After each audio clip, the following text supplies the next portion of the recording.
Эрхэм хүндэт зочид төлөөлөгчдөө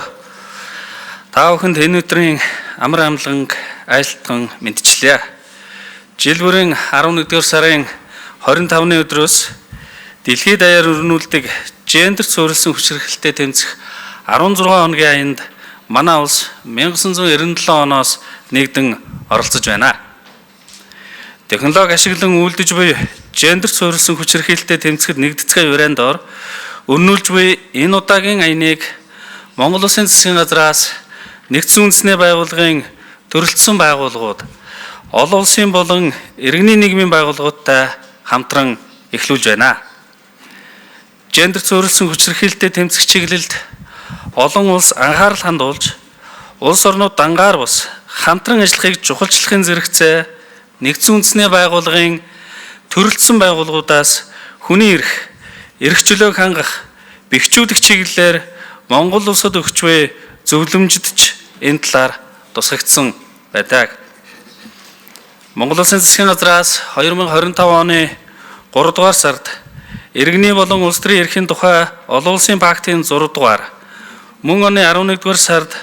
Монгол Улсын хүний эрхийн төлөв байдлын 4 дугаар тайланг нэгдсэн үндэсний байгууллагын хүний эрхийн хороонд тус танилцууллаа.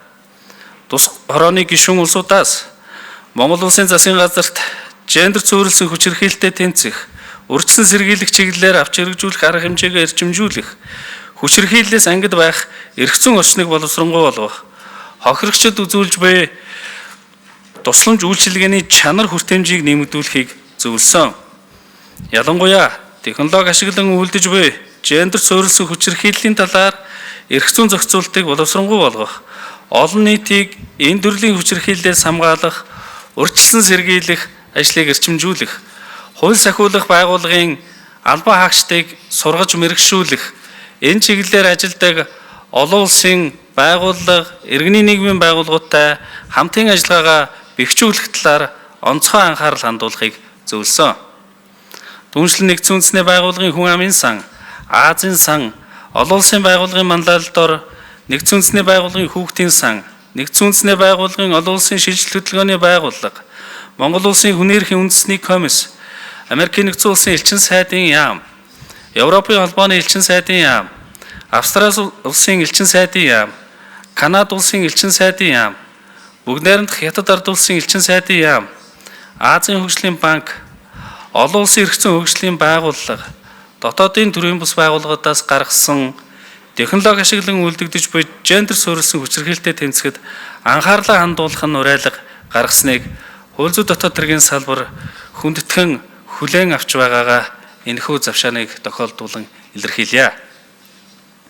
Хууль зүйн дотоод хэргийн салбараас Монгол Улсын үндсэн хууль, Монгол Улсын нэгдэн орсон олон улсын гэрээ конвенц, доктортой хөгжлийн зорилтыг хэрэгжүүлэх, дотоодын хууль тогтоомжоор хүлээсэн үүргээ биелүүлж, гендерт суурилсан хүчирхийлэлтэд тэмцэх, урьдчилан сэргийлэх чиглэлээр тодорхой арга хэмжээг авч хэрэгжүүлж байгаа энд товчхон дурдъя. Нэгдүгээрт гэр бүлийн хүчирхийлэлтэд тэмцэх тухай, хүн худалдаалахтай тэмцэх тухай, гендерийн тэгш байдлыг хангах тухай, хүүхд хамгааллын тухай, хүүхдийн эрхийн тухай ах хууль тогтоомжид хүний эрхийг хангах, хамгаалах төрийн чиглэлийг тодорхой зааж өгсөн. Хууль зүйн дотоод хэргийн салбарын ажилтан, албан хаагчдын хууль хэрэглээ, хүний эрх, гендерийн тэгш байдлын талаарх мэдлэг ур чадварыг нэмэгдүүлэх,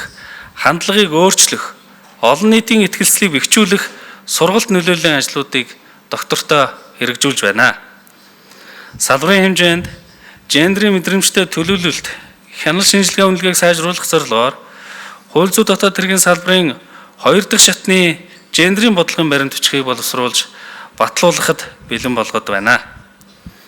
Мөн гэр бүлийн тухай хуулийн шинжилсэн найруулгын төсөл, гэр бүлийн хэрэг шүүхэд хянан шийдвэрлэх тухай хуулийн төслийг боловсруулан 2025 оны 11 дугаар сарын 14-ний өдөр улсын их хурлд өргөн мэдүүлээд байна. Түүнчлэн нэгдсэн үндэсний байгууллагын төрөлцсөн байгууллагууд, олон улсын байгууллагуудтай хамтран гендерт суурилсан хүчирхийлэлтэд тэмцэх, урьдчилан сэргийлэх чиглэлээр төсөл хөтөлбөрүүдийг амжилттай хэрэгжүүлсэн. Тухайлбал нэгдсэн үндэсний байгууллагын хүн амын сантай хамтран гендер суурилсан хүч хэрхэлтэд тэмцэх төслийг 2016-аас 2023 онд хэрэгжүүлсэн бөгөөд уг төсөл нь гендер суурилсан хүч хэрхийлэл, гэр бүлийн хүч хэрхийллээс урьдчилан сэргийлэх, дасан зогсоох, үндэсний чадахыг бэхжүүлэх замаар хүч хэрхийллийн дархалтыг бууруулах зорилготой хэрэгжсэн бөгөөд төслийг амжилттай хэрэгжүүлснээр